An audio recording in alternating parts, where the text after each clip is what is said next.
All right, good evening. Welcome to the Natural Hazards Speakers Series. This is our second to last one. Today, I'm really happy to have the second half of our Army Corps presentations. If you didn't just hear, you are allowed to raise your hand and ask a question in the middle. All right, feel free to take it away and let me know when I need to move the slides for you. Okay, thank you, Shalene Miller. I'm Jay Bailey Smith with the Army Corps of Engineers. So I work at the Philadelphia District, which is one of 38 districts in the Army Corps of Engineers. And what I'd like to bring to this presentation today is sort of an on-the-ground look at project-based coastal hazards and resilience planning efforts that we do in the Philadelphia District. While if you remember Julie Rosati a couple months ago, she talked more about the programmatic level of coastal hazards and coastal resilience. So in the next slide, basically there are three large-scale topics I'd like to talk about today. The first is an overview of our Coastal Storm Risk Management, CSRM program, and then focus down on two large-scale studies. One is the North Atlantic Coast Comprehensive Study, which we performed in the Corps of Engineers after Hurricane Sandy. And then the second is a more specific localized application of coastal hazards and coastal resilience, the New Jersey Back Bays Study, which is in New Jersey, obviously. And some of the topics which I will address throughout that include economic analyses, sea level rise, climate change, social justice for disadvantaged populations, natural and nature-based features, and policy considerations. So I understand that, you know, the majority of people in this class are urban planners and public health folks. So it'll be interesting as we dive into these two studies how we put things in the urban context and how coastal storm risk management, coastal storms, and the hazards that they represent really do affect society and economics that we see. So those are the three agenda topics. The next slide will offer a definition of our coastal storm risk management program. So there are a number of different programs in the Corps of Engineers.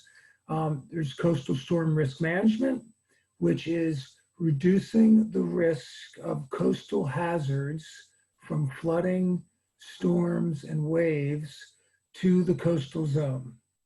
There's also flood risk management, navigation, recreation, and in the environment. So this is only one program.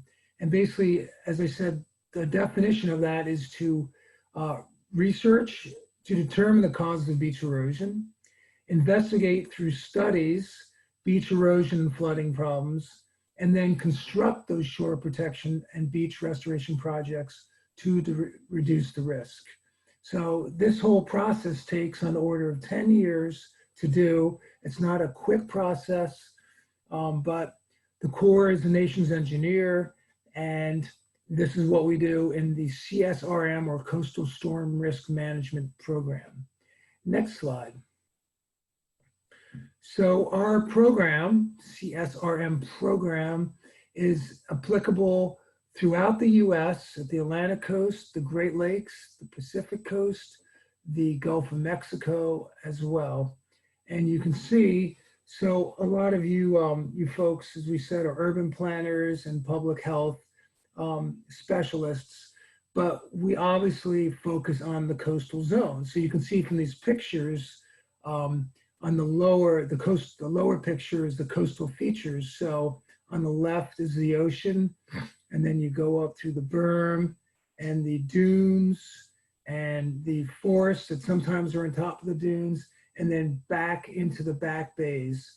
The second study, which I will talk about, focuses specifically on the back bays and the flooding that you receive from a coastal storm after it goes through the inlets, like Oregon Inlet, you might be familiar with, and elevates in the back bays and comes up over the back part of the island.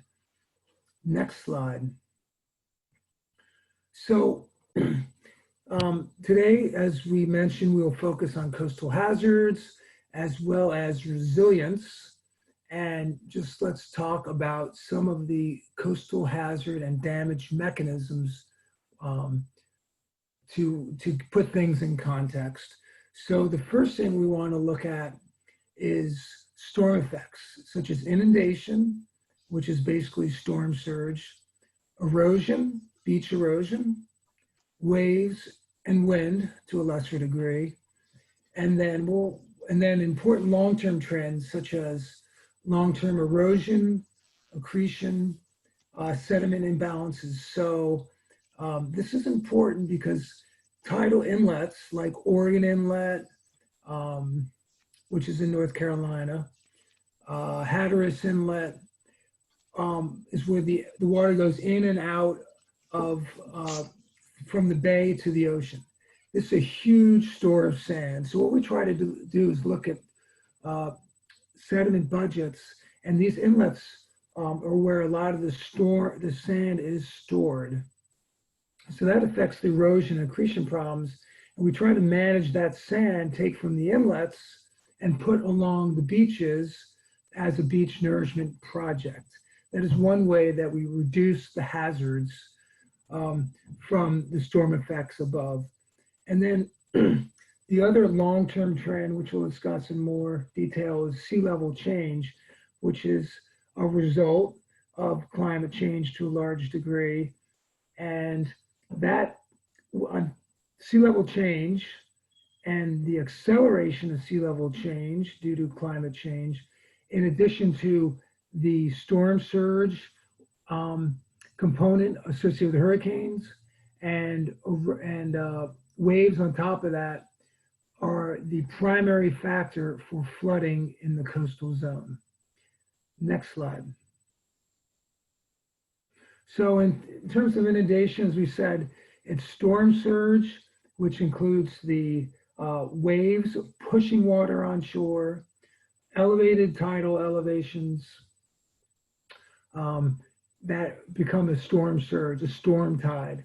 And then on top of that, you have the wave run up, which is the water being pushed by waves, precipitation, astronomical or king tides, and sea level rise. So the four of these bullets are sort of storm-induced elevation of water levels, whereas the astronomical king tides is more of a nuisance or high-frequency flooding, which communities are seeing on a more regular basis. So on a, 10, 20 years ago, you may see only 10 elevated high tides, but now you're seeing on the order of 50% more astronomical king tides. And while that doesn't affect life safety, it does affect livelihoods and flooding of schools and critical infrastructure. So a lot of inundation problems along the coastal zone, and thoughts are it will likely get worse with climate change. Next slide. Erosion is the wearing down of land by wind, water, and other geological agents, as you can see in these pictures. And it is definitely a damage mechanism produced by storms and other coastal processes such as longshore sediment transport. So when we study and construct a beach nourishment project, you look at the dune, you look at a berm, which you see the water, a berm, which is a flat part, and a dune, which protects the majority of structure and reduces risk of structures behind the dune. So the dune is really critical. And you can see in these pictures, that looks a lot like the one on the right, the Outer Banks of North Carolina, which maybe perhaps you're familiar with. Next slide. So wave attack, as we said, is another coastal hazard mechanism. And then also in the next slide are the combined storm effects of tide, surge, waves, and erosion that can result in overtopping and breaching of an inlet. So this is a picture that happened during Hurricane Sandy of northern New Jersey, where you get a breach through an inlet, and the effects are devastating. What we've experienced in this area is that the Corps of Engineers with our state partner went in and put sand in this area as well as a bulkhead to repair the breach. So there's protected risk managed shoreline. But what we're finding in terms of policy is that a lot of folks go back and replace the simple, inexpensive houses before the storm with these gigantic mansions, which increase the level of risk along the coastline. This is happening all over, and it is in terms of social characteristics, the common man, the working level people are being weeded out of these nice areas and replaced with multi-million-dollar houses. So from social aspects, not a good thing. Next slide.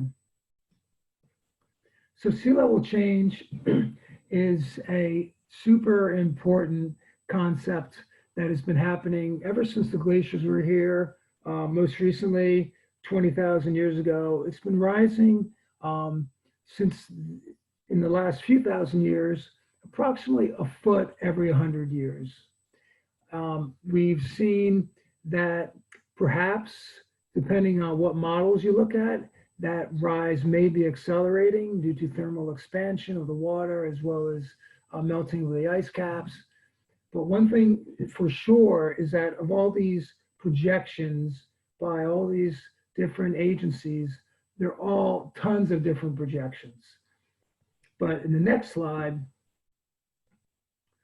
the Corps uses certain policy, as shown on the upper left, to identify three curves. Basically, on the lower left, the low curve, USACE low, U.S. Army Corps of Engineers low, is the green curve, which is historical rates, which is 1 foot over 100 years approximately. And then the yellow is the intermediate curve and the orange is the high curve. So when we design and study a flooding project, flood risk management project or beach nourishment project, we do a risk-based analysis on all three of these curves. You can see for the urban planners in the group, here is a map on the right showing inundation levels for New York City for different scenarios going forward. And New York City is, I don't know if you're familiar with that, from a coastal risk management standpoint, is in the cutting edge, as well as climate change. And they've got a number of publications out addressing how they're going to manage their risk in New York City. So next slide. So let's walk through these next few slides and then we can stop for questions. But in terms of the Army Corps planning process, so that's what I've been asked to do, is talk about that a little bit. We have a rational process for sound decision making to identify the problem. That's step one. Identify the opportunities. So we have a problem of flooding. We identify the opportunities. We inventory existing and forecast future conditions. So we know what it's like now, what it will be. And then we formulate plans, alternatives, evaluate those alternatives, compare, and then select a plan.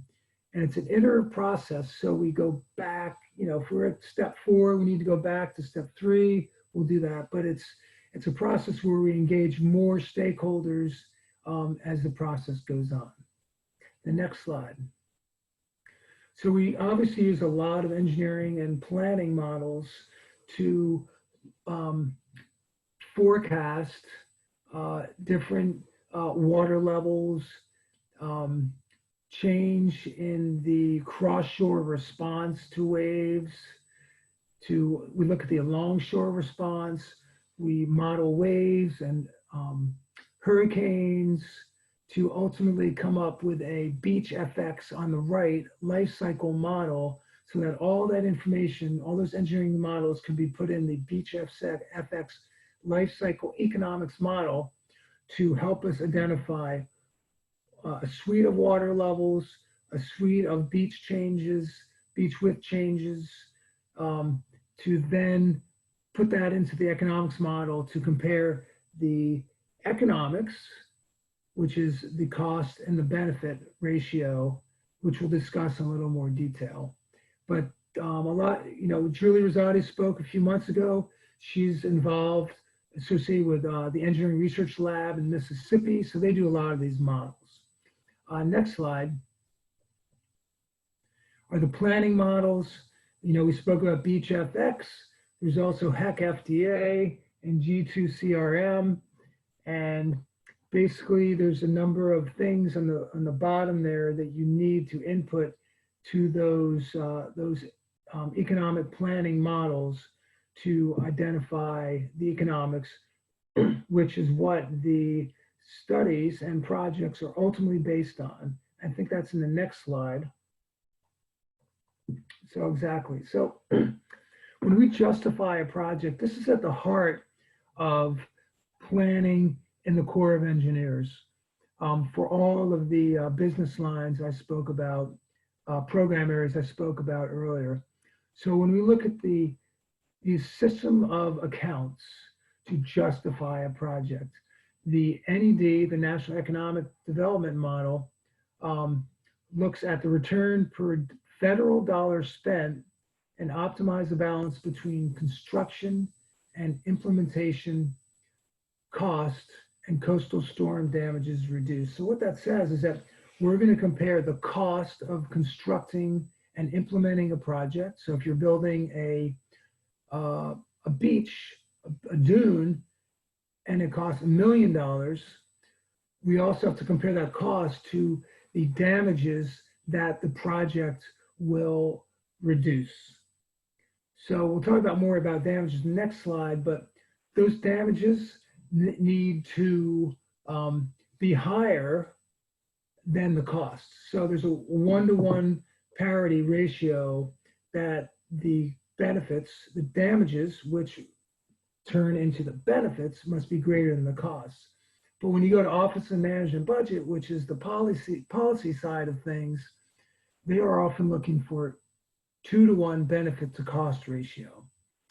So we also look at the regional economic development. What are the economics in a regional sense? Environmental quality, which is the environment, obviously, and other social effects. So including urban and community impacts, life, health,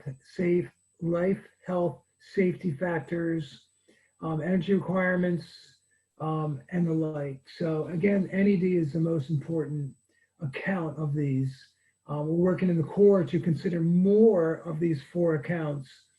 And as we talk about NNBF, natural nature-based features, later in the presentation, a lot of the time NNBF doesn't make the cut because they don't have high NED benefits. But next slide. So basically, for economic studies, we're looking at the first floor elevation. What is flooding? When you reach that first floor elevation, when the water level reaches that first floor elevation, what are the damages above that elevation? So we look at a lot of the structure inventory data that's shown in the bottom and the bullets for identifying the damages and the benefits. Next slide.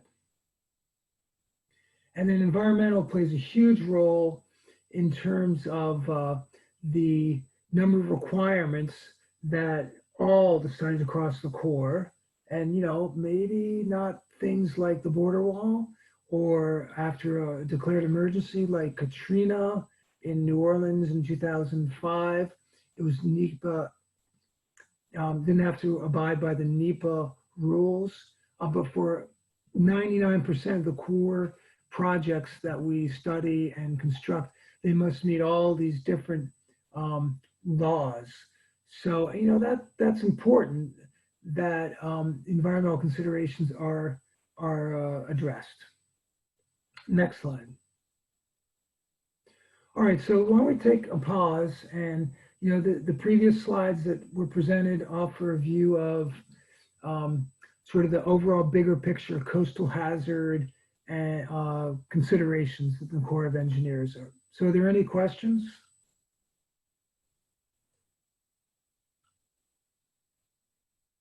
Hello. Can you hear me? Yep. Okay.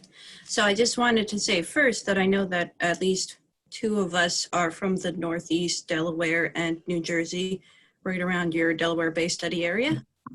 So go into that.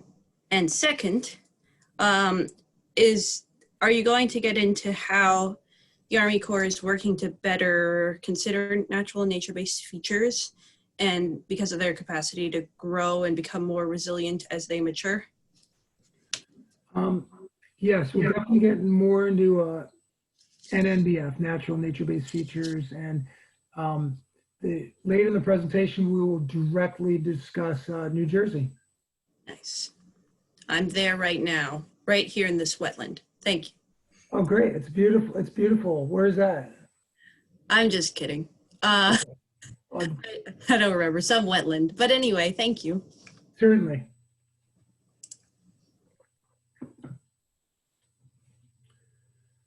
Okay. Well, we will continue.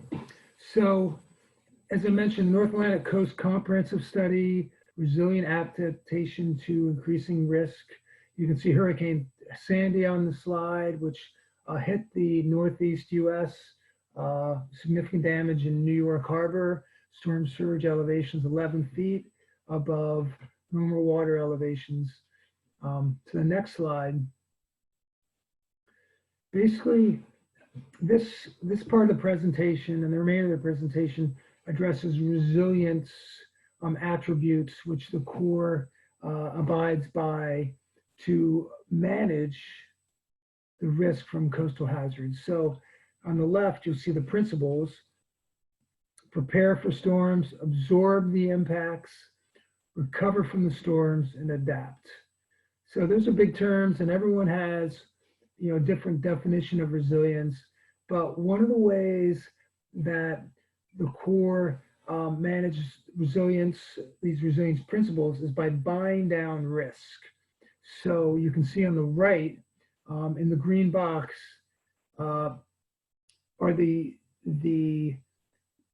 components that the Corps manages risk and resilience. So if you start at the left, the initial risk is the high level of risk. And then the next, the zoning, the building codes, the risk communication, those are all local, more local strategies. So we work with the locals to manage the risk. And then the Corps and the state federal partners look at evacuation plans, natural storage, open space, NNBF, structural measures, and flood proofing. And then lastly, on the right is insurance, which is the individual homeowner, and then residual risk. So we're buying down that risk, and with the many partners, and the North Atlantic Coast Comprehensive Study, the comprehensive study in the next slide, offers a way to do that. So basically, after Hurricane Sandy, we looked at the area in the lower left map. And what we wanted to do is, the goals is to provide a risk management framework consistent with rebuilding principles to support resilient coastal communities and robust, sustainable coastal landscape systems, considering future sea level and climate change scenarios to reduce the risk from vulnerable population, property, ecosystems, and infrastructure. So the next slide goes into a little more detail of what exactly we saw and identified in that study. It's a shared responsibility among all levels of government and partnerships. It's really important. We need to rethink approaches to adapting to risk. As climate change and sea level rise occurs, there's going to be increased risk. And what we want to do is consider a combination and blend of measures. So if you're looking from the right to the left, with the right on the ocean, it's a number of things that we need to do to manage the risk. So we're looking at breakwaters, which are offshore, groins or longshore or jetties. If you're a surfer, good waves right alongside of jetties. NNBFs, we have more NNBFs in terms of living shorelines, maritime forests, and then approximately in the middle of the photograph or the image, you'll see shoreline stabilization, such as riprap or vetments, bulkheads, levees, flood walls, drainage improvements, elevated buildings, acquisition and relocation, and flood warning and evacuation. So the comprehensive study looked at all of that. And in the next slide, so this outline is the project limits for the comprehensive study.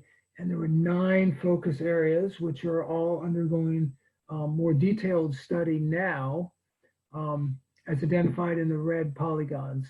So in the right smack in the middle is the New Jersey Back Bays study, which I am managing, and we will talk more about in the presentation. But just north of that is the New York, New Jersey Harbor and its tributaries study. So if the New Jersey Back Bays is the grandchild, the New York study is the grandfather. And you may have seen some media about the storm surge barrier across the Arizona Narrows. Well, that's all being considered, and these are just some of the study areas that we're focusing on. Next slide. So more detailed, as we look at risk management measures in the comprehensive study, we're looking at things, and we'll have some more better images later, but we're looking at things as storm surge barriers, which are constructed at inlets. You know, you'll see them in the Netherlands. We're looking at storm surge barriers all over the U.S. There's some constructed in New England and New Orleans, particularly New Orleans after Hurricane Katrina. But we're looking at those. We're looking at levees, breakwaters, and NBFs. We'll get into that. We're looking hard at non-structural, such as flood proofing, which is a way of developing wet or dry flood proofing to keep the water lower or out. Acquisition relocation, which is really, really huge. It's also known as buyout, and people do not want to retreat or be bought out. They like their beaches, and it's tough when houses are millions and millions of dollars, and you have tens of thousands of these houses in a certain community. It gets really expensive, and people don't realize the risk of sea level rise, but they don't want to relocate either. And then there's also a number of programmatic policies that we're looking at in terms of risk management measures. Next slide. So in terms of natural nature-based features, I've got some maps later in the presentation, but you know, dunes and a beach is considered an NNBF. Vegetated features such as living shorelines, oyster and coral reefs, barrier islands, and maritime forest shrub communities.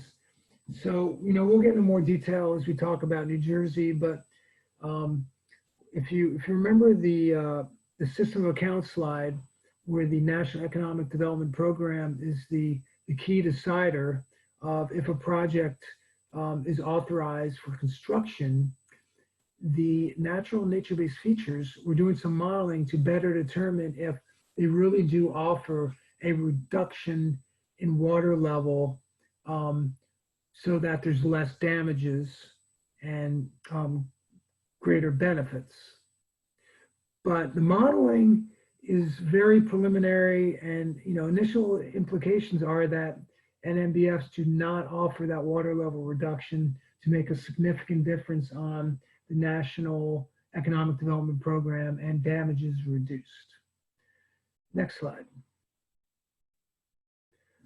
So what's so important in terms of hazards is identifying the flood exposure and risk assessment. So in the comprehensive study, again, back to New York for you urban planners, we looked at population infrastructure exposure. So the areas in New York with the red here have high exposure and the green have lower exposure. So if you're an urban planner and you want to develop a factory or low income housing in the South Brooklyn here, which is right, I don't know if you see my cursor, but right in here, there's high exposure to with respect to population infrastructure and flooding. So additional steps will need to be taken as an urban planner to reduce the risk from sea level rise and coastal hazards. So maybe, migrating that facility to an area that has less risk is a more cost-effective and more socially acceptable solution. Next slide. So socioeconomic exposure. We took a hard look at the exposure, social exposure due to age, disability, income, and again, similar, trends hold here, especially for this area in South Brooklyn, where there's a great socioeconomic exposure to coastal risks in that area. Next slide. And then environmental cultural exposure as well. Next slide. So I believe this is the last slide of the comprehensive study discussion, but what's so important is integrating among different parametrics to attain coastal resilience to reduce the risk from coastal hazards. So, with the comprehensive study, we made a lot of different products to make the area more resilient. We have geospatial database, numerical modeling, economics, environmental cultural resource conditions, conceptual regional budget, and sediment trends, vulnerability, NNDFs, etc. We also worked with a lot of different federal partners, Housing and Urban Development, Northeast Regional Ocean Council, the list goes on in the orange box here, but it's so important to leverage different efforts. We now have a Federal Resilience Collaborative with some agencies in the New York City metro area that I'm a member of, where we collaborate every month since Hurricane Sandy to leverage different projects so we can be more resilient. And you might think that, oh, sea level is rise and coastal hazards getting worse, and that's true, but we've also made a lot of progress, particularly in areas where there have been disasters, to be honest with you. New Orleans, New York, and Texas after Hurricane Harvey. We're making great strides in coastal resilience in those areas. Next slide. So really, at the end of the day, if we in addition to leveraging different efforts, we all have to make tough choices. It requires a paradigm shift in how we work, live, travel, and play in a sustainable manner. And it takes everyone's input, federal, state, local governments, private industry, and local constituents and homeowners. The person who lives at the beach and loves their beach house and doesn't want to move, but they're living in a V zone with wave hazards and is projected, a foot of sea level rise in the next 20 years, which, is the projection for some areas. They have to cooperate too. So next slide. So let's pause and, see if there are any questions or discussion topics about that.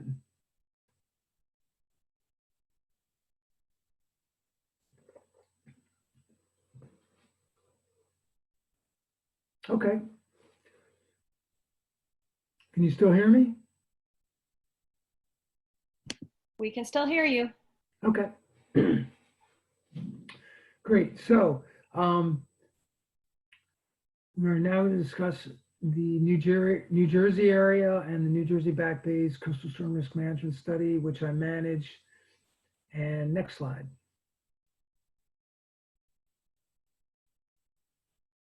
All right. So New Jersey is a focus area of the comprehensive study. And we're looking at coastal flooding and sea level rise risk management. The study area in purple stretches from Monmouth County in the north all the way down to Cape May. And if you'll notice all the green areas on the beachfront, those are our beach nourishment projects. It's well protected. But on the back side, the bays, of which there's a bay behind each barrier island, there is no comprehensive shore protection. So we are looking at this large area, 3,000 square miles of shoreline, or excuse me, linear miles of shoreline. And we have a time frame to identify a chief's report in 2022. That's the end of the study, where it then goes to design for 5 years and then construction. So in the next slide. Ultimately, what we're looking at least in this tentatively selected plan, based on the 6-step planning process and all of the systems of accounts, is we're looking at 5 barriers, 3 of which are along inlets, located at Barnegat Inlet, Great Egg Harbor Inlet, Manasquan Inlet, and then 2 interior bay closures at Absecon Boulevard behind Atlantic City and Ocean City. So those are the storm surge barriers. And we're looking at non-structural solutions in the orange, but we're not looking at flood walls or levees because of the excessive cost associated with those. So next slide. So this is a perimeter plan, which we had talked about. These are bulkheads. We have a number of different types of walls. We have the levee is in the white and the lower bottom of the photograph. And we also have 3 types of flood walls in the blue, the magenta, and the green. And then miter gates where there are canals. So if you're looking at 1,000 linear miles of shoreline where you need to protect with a perimeter plan or flood wall or levee, the costs are astronomical and not justified. So what we did is we looked at the storm surge barriers in the next slide. And as we said, we're looking at the storm surge barriers at Manasquan Inlet, Barnegat Inlet, Great Egg Harbor Inlet, and then 2 bay closures at Absecon and Southern Ocean City.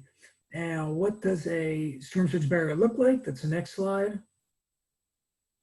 So this is Great Egg Harbor Inlet. It's a rendering looking at, in the center, a sector gate, 320 feet wide, which opens and closes. Closes obviously during a storm surge event, which is must meet certain criteria. So we expect to close that for twice a year, 1 for testing and 1 for a 1 year event. And then on flanking that are vertical lift gates. As you can see here, these gates go up and down, and navigation craft cannot go through those, but it's definitely a different look than what you'd expect without it. And it's a hard sell, particularly from an environmental standpoint. So you have to manage, the risk of coastal flooding and sea level rise against the environment. So that's one of the biggest challenges we've had in our planning process for this coastal storm risk management study. Next slide. And this is a cross section of the storm surge barrier at Barnegat Inlet. Basically, in this case, you'll see the sector gate on the left, which is again 300 feet wide. It's got we build a sill along the bottom of it. This is at -40 feet, NAVD. So you have to construct some kind of hard surface at the bottom. They have these similar barriers in Venice, in St. Petersburg, Russia, in the Netherlands and Great Britain, as well as New Orleans. And then in the center are the vertical lift gates. And then on the right are the barrier with box culverts. So these are smaller culverts that reduce the amount of water going in and out of the tidal inlet. Next slide.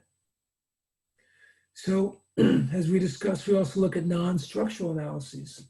So things like building elevation, acquisition, buyout, relocation, retreat, wet and dry floodproofing. There are certain areas, as we showed in the overall map, where non-structural was justified. The majority of the structures in this case would be elevated rather than bought out. And these are often recommended in combination with structural measures to formulate economically justified hybrid plan. Next slide. So we talked about structural solutions such as storm surge barriers and flood walls and levees. We talked about non-structural solutions, and then we're also would like to address more at this time on natural nature-based feature opportunities. So this is exciting, expanding area, which a lot of progress is being made both nationwide and at the Corps of Engineers. We're doing a lot of modeling with our colleagues down in Mississippi at the Engineering Research and Development Center regarding NMBF. So let's go to the next slide and show you what we are considering. So some possibilities include living breakwaters, which is a breakwater which is designed with habitat in mind. We're considering surge filters. So you may have existing islands, but you add new islands from dredged material to stop the propagation of the tidal wave, not tidal wave, tsunami, but tidal wave, as well as the surge associated with the storm. We have shallows as a possible NMBF opportunity, where it's just a more shallow area. Speed bumps, similar type of concept. We develop speed bumps to reduce the wave activity, and then a horizontal levee. So the next slides will go into these in a little more detail. So here's a horizontal levee, where a usual levee may have a side slope of 1/10, and is more of a discernible feature. Horizontal levee will be much wider with greater potential for habitat, may have a slope of 1/20 or 30 or 40 or more, and gradually increases, as could be shown here. This picture is for a rendering in Ocean City, New Jersey, and it's a strong possibility. Next slide. So marsh expansion and enhancement, something that we had discussed earlier, building of wider and more significant marshes with greater height, similar to the next slide. The surge filter, which is creation of additional islands to reduce that, the surge and the tidal wave. The next slide. So those are the NMBF. So why don't we pause there, since there was a comment about that earlier. Any thoughts about NMBFs and how we can use those to for coastal storm risk management purposes? I was wondering first, have you had any feedback on what people think about how they look, because when you put in something like a horizontal levee, those who want to keep their beach property are now a lot further out looking. Yes, well, that's always a concern, is the aesthetics. And that's why, with the perimeter wall, it's one of the reasons we scrapped that, is because the perimeter walls were going from 8 to 15 feet above. But, for the horizontal levee where there is a higher, wall or relief to that, it definitely blocks the view and the aesthetics. But, it's the coastal zone. And if people want to live there, they're going to have to make some sacrifices and tough choices. But, the horizontal levee may have greater aesthetic value, but the living breakwaters, the living shorelines, the surge filters, the marsh habitat enhancement would have less. Okay, I saw Sarah's hand up. Hello. Again, with the horizontal levee, I'm glad you asked about it. What does that bayfront look like right now? Is it more of a wetland but shorter distance than that, or is it like a muddy beach? So the existing condition is you have a house, maybe 30 feet, a low-grade road, and then maybe a small, 10-foot wide revetment sloping down to marsh, Spartina alterniflora. I don't think there's any Phragmites in that area, but there's definitely greater view, but there's very limited flood protection.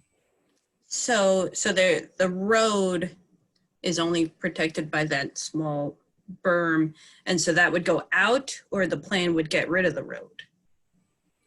The plan would be to start constructing the horizontal levee maybe 100 feet seaward of the road, build up an elevation to get to the road, and then build the road maybe on top of the levee at an increased elevation.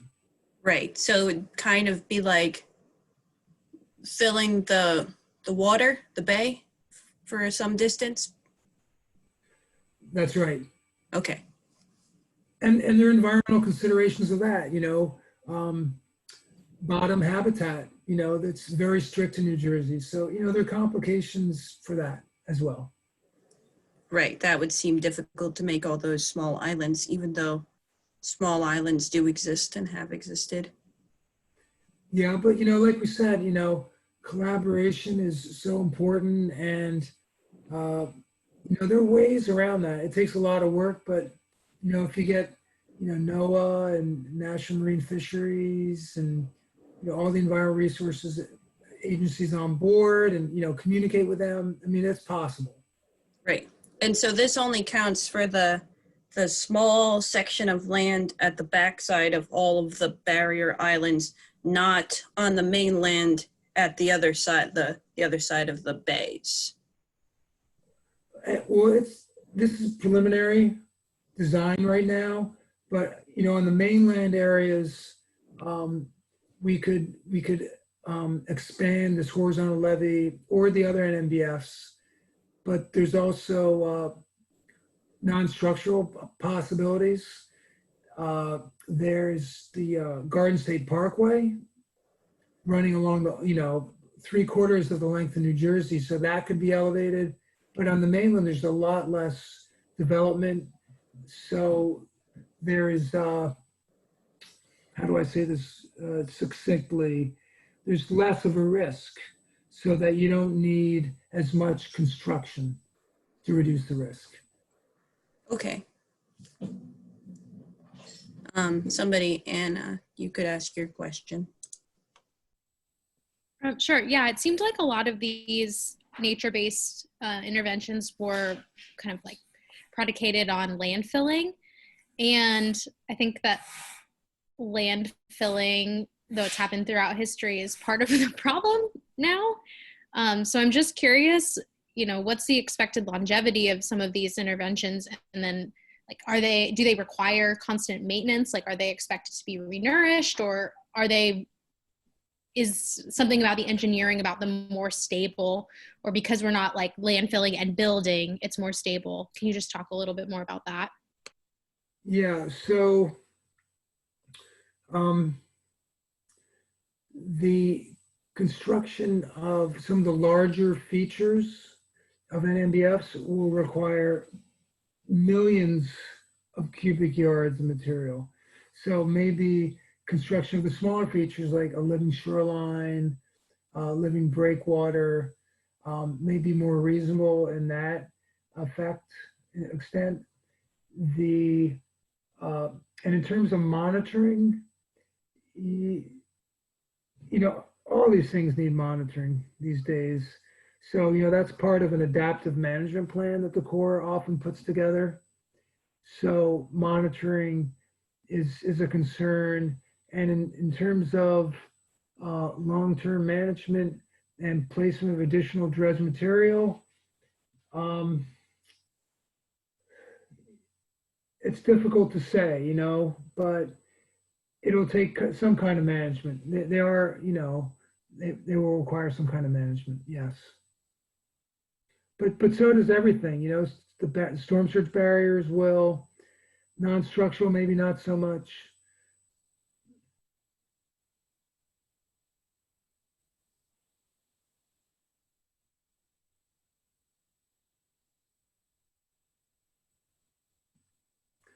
Any other questions?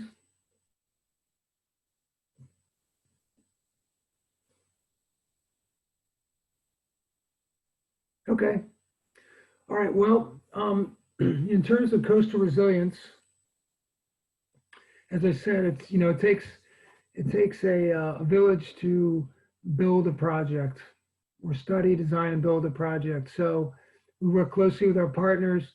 For instance, in Ocean City, they have made a lot of drainage improvements, including road drainage and pumping improvements. So they put pumps at the end of a street end with a network of pipes, as you can see in the lower right, to pump that water that floods, whether it's from a storm or the nuisance flooding, which again is happening more regularly, as shown on the picture on the left, to pump that water out. And they have flap valves so that the water can't get in the pumping system. So, you know, municipal entities play a large role in coastal storm risk management. Next slide. The state of New Jersey is developing a coastal resilience plan. So the New Jersey Back-Based Study is just a single component of that plan, but the plan will integrate climate change into state actions and decisions. You know, New Jersey is predicting that by 2050, we're gonna have, or a most likely estimate is that by 2050, we're gonna have 2 feet of sea level rise, which is huge. Whereas we said in the past, it's been 1 foot every 100 years. So they're gonna take a harder look at climate change, ecological adaptation, develop policies and standards, both on the local and the state level. New Jersey is a home rule state. So each municipality identifies its own laws and policies and regulations. So you can't make a statewide policy, as I understand it, to make people move or to make the coast more resilient. So it's community by community, which makes things difficult. The plan will also look at funding and financing opportunities such as public-private partnerships, improved data information, and communication awareness. So New Jersey is really on the forefront of this, as is New York City for all your urban planners, New York City. Next slide. So information sources, don't want to go into this too much, but if you want to look more into what we've discussed, here's some information sources in the next slide. 2 really cool videos or online online videos. Rising Above the Surge, post-Katrina Coast. That's on NPR, the PBS TV stations. Sinking Cities, Miami, Tokyo, New York City, London. Really interesting. They have 4 different series in each of the cities. You think we have problems in New York City? Go to Tokyo. Tokyo's got real problems, as is Miami. Next slide. So I just thought I'd, sort of open up about some of the possible internships with the Army Corps of Engineers. We have summer positions at each of the 38 districts with a wide range of disciplines, whether you're, if you're a planner, we have planning division. If you're engineering division, operations division, construction division. We have environmental, contracts, I mean, you name it, recreation, navigation. There are opportunities for summer positions, wide range of disciplines. The summer positions for this summer coming up are likely already closed, but are in jeopardy because of COVID concern. I would suggest all of you Google U.S. Army Intern Program. So really something I did not do, but really interesting program where each of those different departments I just discussed, you do a rotation assignment and spend, I'm not sure if it's 6 weeks or 4 weeks in each of the, say, 10 different departments. You can learn a lot about a lot of different entities in the Corps of Engineers, as well as just for professional development. And a lot of this information is on usajobs.gov. And I think that is it for my slides. The next slide is my contact information. Please feel free to reach out.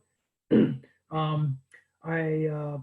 hope this talk has been enlightening and puts things in the coastal zone in context of your city planning department, and hopefully you can take it home and learn some of the severity of the problems that we face along the coastal zone of the U.S. And thanks for your time. Are there any additional questions or discussion? Hi, my name's Lauren. I have a question about just something you mentioned kind of offhand that I thought was really interesting, is that you said that homes, like smaller homes being destroyed in hurricanes, are being replaced by mansions. And I'm a housing focused planner, and I thought that was really interesting. And do you know if that's like a larger trend across, like up and down the East Coast? I can't say for sure, but in New Jersey, New York area, there's a lot of money.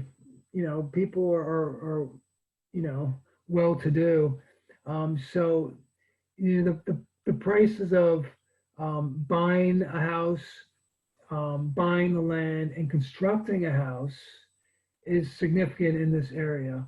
And because of the higher restrictions in terms of, first floor elevations, it becomes even more expensive. Building a house in Ocean City costs an order of $400,000. So, I'm not sure if like on the Ocracoke in North Carolina, you have the same considerations, but I'm sure it's harder for the common man who's got a mortgage paid off and a small house when it gets destroyed to build a $400,000 house anywhere. I'm going to actually interject. And based on a study, I'm working with the researcher. They looked at 6 communities along the East and Gulf Coast, and they're all building back bigger homes. So yeah, that is an overall trend. Interesting. I have another question, if you don't mind. So I know that, like, you were talking about the sea gates, and I think I'm not an engineer, so I don't know the name for them, but we've talked about them a lot in this class. and they seem like a really popular solution. So I'm wondering how likely you think it is that they'll be built. Because I feel like there's all these reports happening where people keep proposing all of these ideas, and there's a lot of similar ideas that different agencies have, but kind of what's the next step after you guys make these reports and proposals to actually get anything to happen? Well, the process is you study, look at the feasibility and the economics, like we said, and then you get authorization to design and construct. You know, that process takes 10 years or more. And, you know, you need to, throughout the planning process, you bring more people in and then develop consensus. So, you know, once you identify that a storm surge barrier is in the selected plan and the study, it doesn't mean that it's definitely going to happen, because you need to design it, and you know, some details can come up in the design. But I hope that answers the first part of your question. The second part, in terms of will these storm surge barriers be constructed? Well, you know, it's not the simplest solution. The simplest solution really is to do non-structural and elevate houses. The most popular solution is nature-based features. One of the more difficult solution, the least liked solution, is the flood walls in the perimeter, because of the aesthetics, the height that, you know, you block the view. The most difficult solution is the storm surge barriers, because, you know, the selected plan we discussed is $10 billion. Each storm surge barrier is $3 billion. But then you have, you know, on the order of 1% annual O&M. So you're looking at 1% of $1 billion is $100 million a year to maintain a storm surge barrier. So who's going to foot that bill? $100 million. Typically that's the state, but you know, maybe the federal government can help with that, but the state's not going to be able to afford $100 million. So, you know, that, and you're seeing huge environmental outcry against storm surge barriers, that, you know, you're going to have to sell it and convince a lot of people to justify storm surge barrier from an O&M, operation maintenance, and environmental standpoint.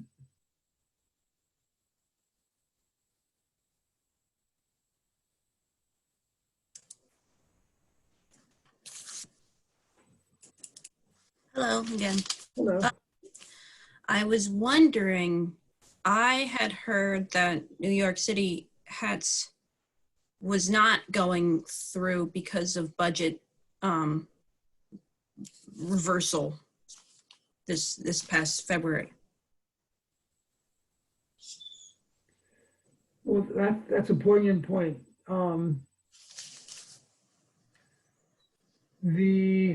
In the past, the federal administration and Office of Management and Budget has had concerns with continual funding of shore protection projects, because it's good for the local economy, but the taxpayer out in Nebraska, you know, has to foot part of that bill.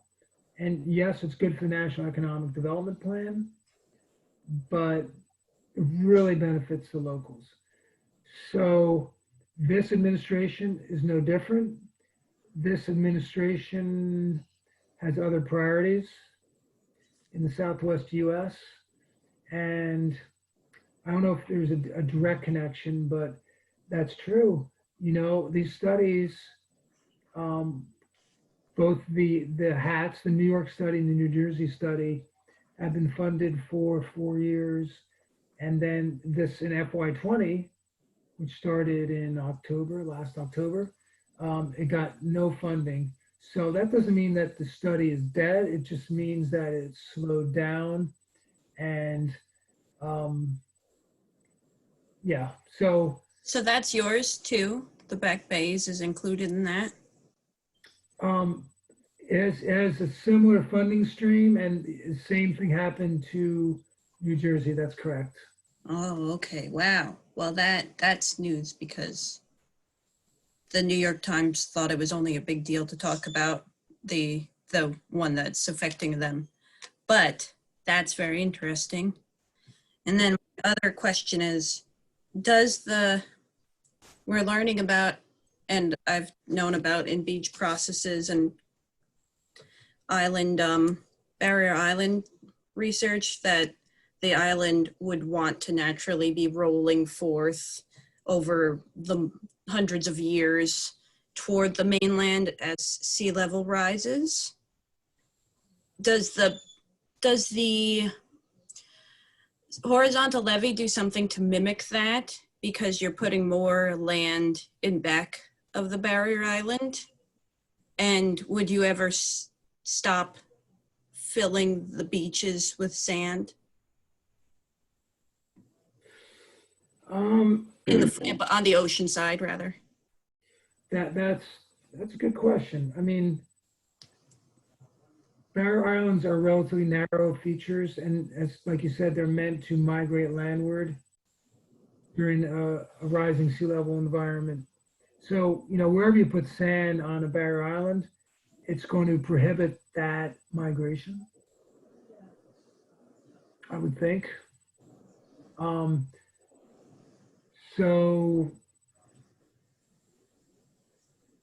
you know, in terms of using a horizontal levee on the backside to reduce the need for placement of sand on the front side, the ocean side of the barrier island, I think you need both. Yeah, you definitely need both, because as sea level rises, it's going to rise both on the back and the front, and you're going to have waves on the front side of the barrier island. So you need the sand on the front as well as the back. And you know, if you really think about it, let's think about New Jersey, just because, you know, that's where the study is, and Sarah, that's where, you know, you are familiar with. So, you know, Ocean City, you've got a barrier island that's, you know, 0 to 6 feet high.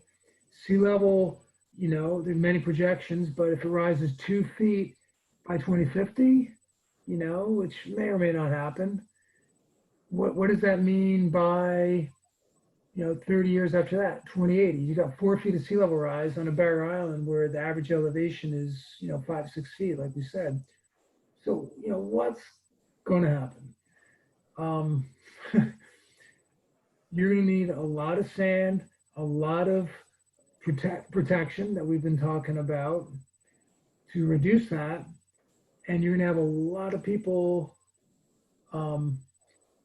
not wanting to move. Property values are likely going to go up for a point because, you know, it's such prime real estate, but, you know, eventually it's going to go down to the point where banks are just not, and what's ultimately going to happen is banks are not going to want to finance mortgages on the beach. So, you know, that adds to our prior point where the only people who can move to the beach are the ones who have cash. Yeah. So, you know, it's gonna be increasing values, and then it's gonna be some sort of crash because sea level or a storm really decimates an island, you know, year after year. And what ultimately is going to happen is not only unless we have really good protection and the federal government puts a lot of money into it, what's ultimately going to happen is the banks aren't going to finance the loans to buy a house, and the insurers aren't going to insure the houses.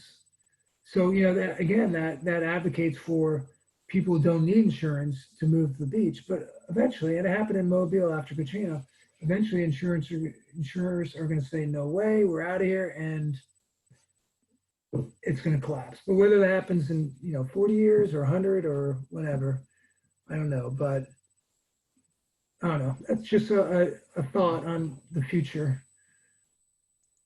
But that's not the Army Corps thought. That's my thought. Yeah. Thank you for being candid, looking into the future. Thanks.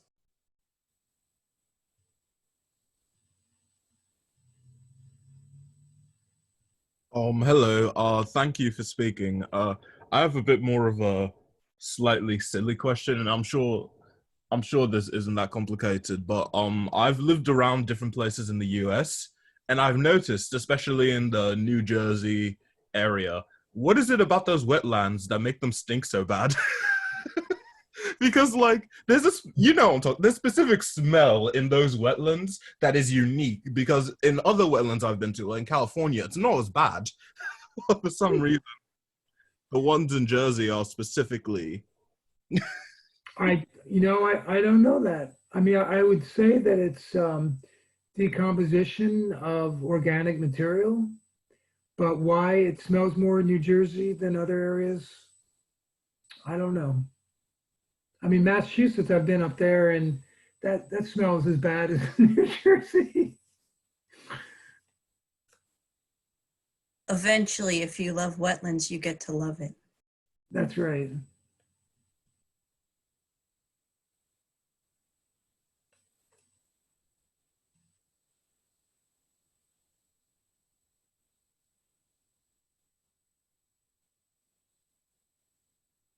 So any other questions? If not, thanks for your time. And I'm not sure what Dr. Miller will add in terms of test questions, final exam They questions. don't test, they write blogs about you guys. Oh, there you go. That works. Well, thank you very much for your time. I appreciate it. And we're very glad to have you. Sorry.